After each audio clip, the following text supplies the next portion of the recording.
Hey everybody, what's up? It's Preston. Welcome back to another video. Since it's getting close to the end of the year, I thought that I would make a video kind of breaking down legacy and telling some behind the scenes stories that I haven't shared with anyone yet. I wish I would have documented my progress a little better, but anyways, I have a long list of stories and behind the scenes moments from legacy, and since it's getting to the end of the year, I thought that this would be the perfect video. I'm going to be making a year in review video, so be sure to check that out when that comes out, but I'm super excited for you guys to see this one.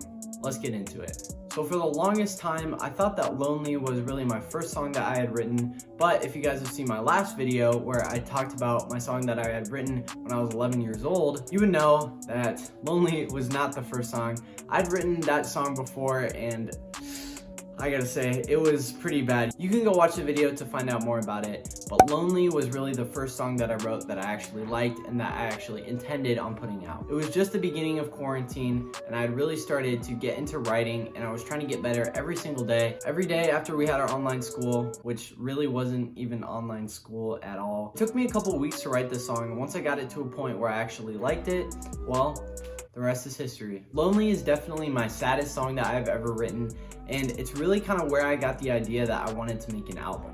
Along with this whole subject of writing, I remember when I'd gone on vacation and we're sitting on the back of this boat, and I had my notebook and I was just writing and writing and writing. Every day I was trying to write at least one song, and while that might seem like a really big task, usually my songs did not turn out that well. I really just remember writing it and being like, oh, this is so good. I said to myself, I want this track to be at the top of the list. Man, it's really crazy looking back. At that point that I was at, I can't believe how far I've come since then. And that was in probably July when that happened. In the last 6 months, so much has happened. A couple days after we got back from the vacation, I was in my bed. It was late at night. I was just writing. Then it hit me. I was like, this is the best song that I have ever written. I spent a couple weeks kind of refining it and editing it and really just taking out all the parts I didn't like. And that was really the songwriting process for most of my songs, except for Rockstar. Rockstar, I don't know where Rockstar came from, and it's actually one of my favorite songs that was on the album. I was just playing on my electric guitar and I was like, yo, this is kind of a cool riff. I sent it to one of my friends and he's like, yeah, put a beat on that. Literally, it was just the crappiest beat, but I sent it over and he's already vibing with it. I kind of fixed the beat, made it perfect, and then I started writing and I was like, what should this song be about? And so I thought, well, I've never tried freestyling before. I did not freestyle the whole song in one take. I know Juice WRLD does that and I do not understand how he does it. Like, it is crazy. Freestyling is, it's very difficult. I encourage you guys to try it one time. If you think I'm lying, actually try freestyling. It is very difficult. Yeah, so I just made the chorus. I took out parts from the freestyle that I liked. I kind of wrote it out, wrote it down, and fixed it. And I really made Rockstar in like a couple hours. It turned out really good. A lot of people, when I asked what their favorite song from the album was, they said Rockstar because it was kind of a different vibe and they really liked how it sounded. I'm definitely going to be putting out more songs like Rockstar. I'm actually working on one right now. Shh, I can't tell anything. Let's go on to the next story. Making the official video productions. Those are the videos that you've seen where it's kind of like a visualizer mixed with a music video, mixed with a lyric video, kind of pushed all together. I was like, how are we gonna do this? Because I didn't want to make a music video, lyric video, and a visualizer for all the songs. Really, I did not have the time for that. I really liked how I could mix all the concepts, and especially for the Lonely music video. I saw that last episode of Tom and Jerry, and I was like, next up, let's talk about studio time. Getting in the studio, aka my bedroom. It was definitely really weird. At first, I started off with my closet, and that did not work at all. I think it was a combination of having it in my closet and using a cheap software, but I did end up getting a mic stand, which is over there right now, and it's called an audio shield. It has the sound canceling foam that you see back here, and it kind of surrounds the microphone, picks up all the background noise.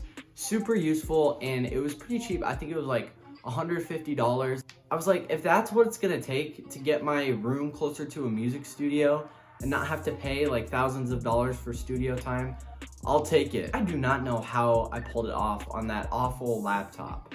Like, it is beyond me. There's lots of different ways that recording your vocals is different than just normally singing, because you have to go at your 110% every time you hit that record button. I'm always working on trying to improve the studio, and I hope for Christmas, Santa, please give me money for a computer.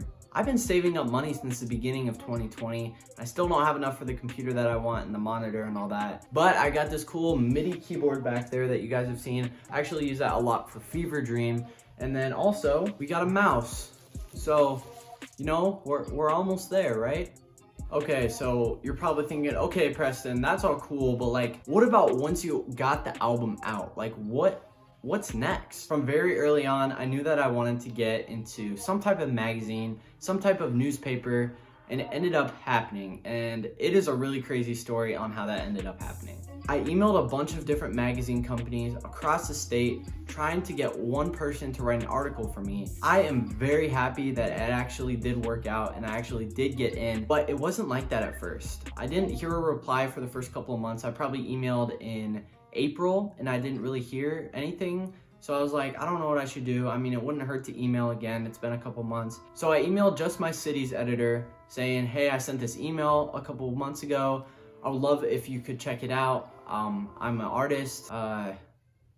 Please help me. And then the editor replied, she's like, yeah, that would be awesome. I'd love to interview you. Let's set up a time and we can make it happen. And I'm like, yo, this is crazy. I was like, I'm gonna be in a magazine? What? This is crazy. So I did the interview. Here's a picture of the interview happening.